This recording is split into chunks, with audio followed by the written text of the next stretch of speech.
Мен Нүсіп Ерасыл екінші А сынып оқушысымын. Абай Құнанбаевтың аудармасы болу мен есек.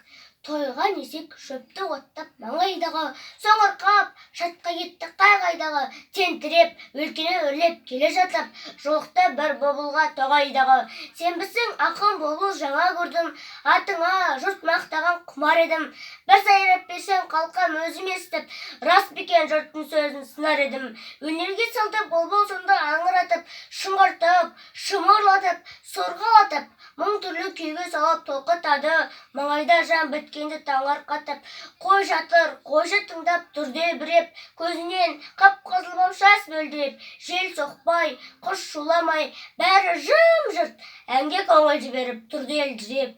Бұлбұл болды, тосып тұр есек сөзін, есек жерге қаратып, екі көзін, іш пұспай-ақ тыңдарлық бар екенсің, әттеген-ай, білмепсің әтешті өзің.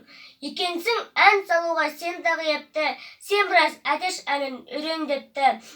Бұл сықылды сыншырың сөзін естіп, көз көрмеске бұлбұл ұшып кетті. Демеймін жұрт мақтасын, я жақсын, я жақпасын, сөйтсе де мұндай сыншыдан Құдайым бізді сақтасын.